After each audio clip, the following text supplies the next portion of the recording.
Hi, thank you for joining us for this July 2020 edition of TASSR on the Go. We're thrilled to have so many people be able to join us this time. So welcome. So my name is Ines Gibson. I am currently serving as the Assistant Dean of the English Department, and I'm an Associate Professor at Pellissippi State. And I was very curious about this coming semester online, and I wanted to see what I could do to make sure that I can find that same trust and rapport with my students that we naturally find in the fall semester, especially face to face with our brand new students. So you might have noticed, if you paid close attention, I've changed the title of my presentation. I used to have an in there. Pleased to meet you, suggesting that we're perhaps not really meeting our students, but I think that's the wrong approach to take to it. So I did take out the and this is truly about meeting our students in the online classroom. So if you can think back to, so if you think back to how you do that in a traditional classroom, if you don't mind, you could stop the video for a moment. You can get on poll everywhere and think about, what's it like when you walk into a face-to-face classroom and what does rapport look like there? So if you want to respond to that, you can stop the video and respond to that poll and then pick it back up again. And I'm hoping that when we meet, we'll look at some responses and we'll see if we can convert some of the responses that we found or that we had that you all provided, and we convert them into what that looks like online. So obviously, if we want to seek to establish rapport and trust, we have to have a good definition of rapport. You all provided, or hope you had a second to think about what that looks like in your face-to-face classes. But there has been some research on this, of course. And one definition I found that I really liked a lot came from a paper by Murphy and Rodriguez Manzanares about rapport in the online classroom. And it's about your interactions with students being in harmony.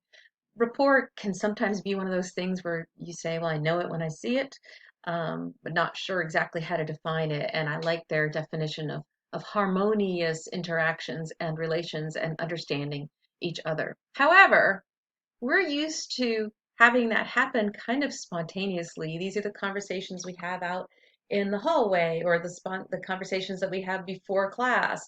How do we get those moments in an asynchronous online classroom?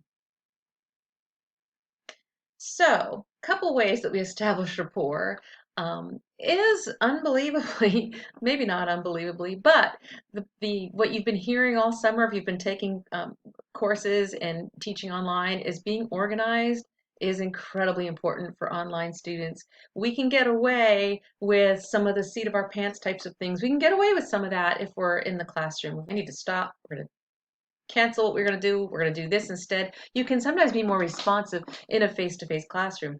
You can still be responsive in an online classroom, but the organization has to be something that the students can cling to, that they know that no matter what, they know where to submit something, they know where to find their content. So being organized and predictable, and many people will tell you that being predictable means that certain assignments are always due on the same day. Um, you have your discussion post by Friday, you respond by Sunday. So having that predictability goes a long way towards establishing the trust, which then is connected to rapport.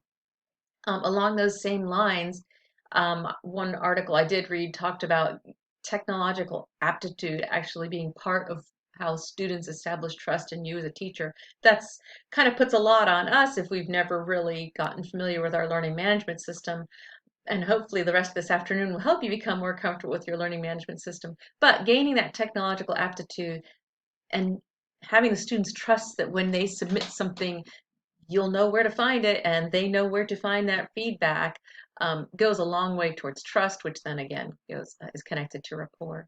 Using announcements and email to stay involved. You'll be hearing this again and again about teaching online, that you just have to make sure that you maintain your presence in the classroom. So one of those things about staying involved and using announcements and emails is responding to email. Again, this is not just professionalism, but it's part of establishing that trust. Students need to know that if they send an email to you, that you will respond to it, and that goes a long way towards rapport. Now, I put in this little tweet about writing an email, and I've heard this from my own kids about exclamation points. that students these days, the Gen Z thinks that if you don't put an exclamation point in there, that you're mad. I've heard this. I've heard this in person that somehow using a period um, somehow comes across to them as mad. So the students, these Gen Z students, do have elements of tone that they read into email, that they read into the written word, that of course we don't mean. If I don't use an exclamation point, doesn't mean I'm mad, but they read that into it. So it might be something to look into. Ask your favorite Gen Z person, or maybe that even could be part of an icebreaker, which I'll get to later. But as you can see, here's a model of me writing an email. I'm using an exclamation point so you'll know I'm friendly and excited. But now I'm using a period so that you know I'm not crazy. Here's another sentence as the period as a buffer, proving my normalness. Thanks so much! Exclamation point. That's what they're used to seeing. And I have heard that they agonize over removing all those exclamation points. Something to keep in mind. And this is beyond just putting everything in all caps. That's another thing. I'm sure you've heard about that one. If not, we'll talk about it. So more about that rapport and trust, though, is not just one-sided. Remember, this is in harmony. Rapport works in harmony. So you need to also have trust in your students. And I know that's one thing that a lot of instructors kind of are concerned about. That, gosh, here we are going to be online. How do I know that I can trust that my students doing the assignments? And so that's one thing where you do have to also show some trust in them. And part of that trust is, assume they want to learn. They made an effort to be there. I know that when I have a first day in a face-to-face classroom, I always praise my students for making it there. They had to go through a lot to make it there. They had to go through applying and through registration. And in a face-to-face world, they went through finding a parking space and finding the classroom. Well, they've done just as much here, even though it feels like, oh, they're just sitting at home. They didn't have to do a thing. But this is all new for our students too. Despite what they went through in the spring, this is still new to approach a college online that they may not have um, planned for. So part of establishing rapport online, as you might have figured this out, is we talked about those informal uh, interactions that take place in a face-to-face classroom. But online, those informal interactions do have to transform into more deliberate actions.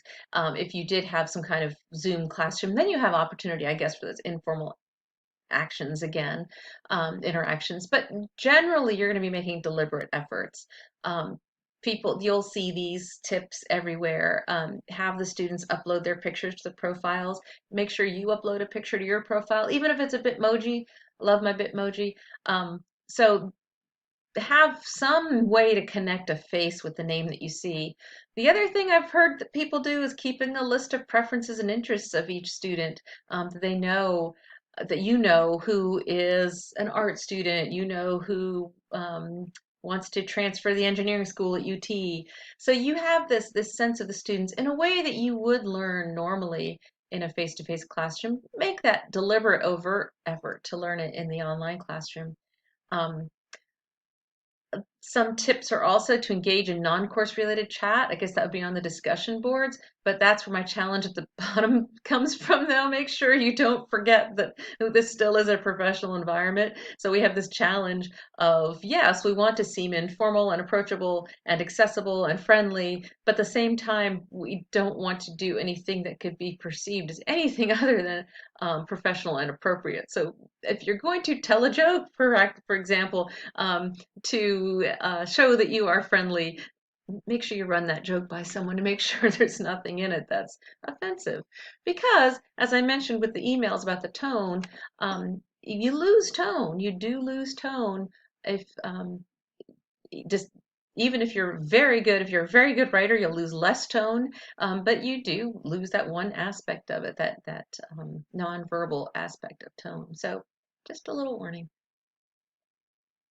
So here we are making all these deliberate efforts to reach our students. But if you remember our definition, that this harmony, you can't have one-sided rapport. Rapport is generally, as that previous slide said, dyadic, it's two-sided. So we are trying to get the students to also feel this warmth and this welcoming and feel that sense of social belonging. That's where we want to see the students also indicate that they feel comfortable and that they feel like they have rapport not only with you or with the other students. And again, this isn't that you have to be their best friend, but as much as possible, if you can avoid that sense of where a student thinks that you somehow just don't like that student should at least feel like that you are entering into a harmonious interaction and a harmonious understanding with that student. So one way to do that is to get those students from day one thinking about or engaging with the classroom, with you all, with their fellow students, and with you. So I started looking through. If anybody knows me, I love my icebreakers. I've done presentations on icebreakers. I love my icebreakers. One of the first things that came up when I started looking around for icebreakers, for online icebreakers, is two truths and a lie on a discussion board. You've probably heard of it. And apparently, according to the research I was doing, it's overdone. So apparently students get tired of having to participate in two truths and a lie over and over and over. So one of the things that's a standard first week assignment on a discussion board is for the students to introduce themselves. So what could you add to that? In general, well, we're going to talk about that in a second, but ask something and don't just say something interesting about yourself. That's so open-ended that students really have a hard time with that. Well, some students are going to love it, but many students are going to say, "Ugh, what's interesting about me? There's nothing interesting about me." So that sometimes that's more of a challenge and more of a barrier to feeling belonging. I gotta come up with something interesting. So if you give them something a little more guided, favorite person to follow on social media can bring up interesting conversations. A list of their current favorite playlist or soundtrack. I never think it's fair to ask what your all-time favorite song is, your all-time favorite book or movie. Or can you create a playlist? Can you give us a link to a song that tells you how you're feeling right now? Would be also an interesting way for students to speak when maybe they're feeling a little shy, so they'll just share a song instead, or a study tip. Other icebreakers, you can upload pictures to discussion boards and have students discuss why those pictures are important. And again, avoiding this sense of just open-ended, tell us something about yourself. Would you rather questions are great. I've given you one example here from a website. Would you rather never be allowed to eat your 5 favorite foods for the rest of your life, or allowed to eat only your 5 favorite foods the rest of your life? So it's just a silly um, non-threatening question, but it can bring up a lot of discussion just on something that's very non-threatening. So we'll talk about those two conversation starters. The second one, or the fourth bullet point on the slide, is just conversation starters, not would you rather questions. But again, they're specific rather than asking students to engage in something open-ended. Obviously, icebreakers, if you feel like you don't have the time to mess around with something that's just fun, you could actually use them, obviously, to start addressing some content knowledge. So for English Comp, you could assign a very short essay to read and have the students answer a reflective question. Obviously, not overly personal at this point. You don't want them, or they might feel uncomfortable sharing too much personal information. I think that's fair. But you would give them quotes from the reading again, so it's not so open-ended. So that's one way you could do that in English Comp. Have students in terms of team building, so that's the other thing we do with icebreakers is team building. We could have students list 3 things about themselves on the discussion board, and then other students have to find like, oh yeah, I have that too, I have that too, I have that too. So at the end of each discussion, you have 3 students who have 3 things in common with you in some form. Another version of that, and we'll talk about this during our discussion, is 6 degrees of separation. Let's talk about that. That sounds fascinating. I'll talk about inquiry methods in the syllabus. And again, we can also, so that's about the course itself, or we can go back to content knowledge and have a specific question that's related to the subject. So that's it. So I'm looking forward to, I hope that got some ideas flowing for you, and I really look forward to hearing what you all have to say. I am new at this. I am excited. I just really don't want to lose that idea of rapport that I've enjoyed with my students in the past. Looking forward to our discussion. Take care. Bye.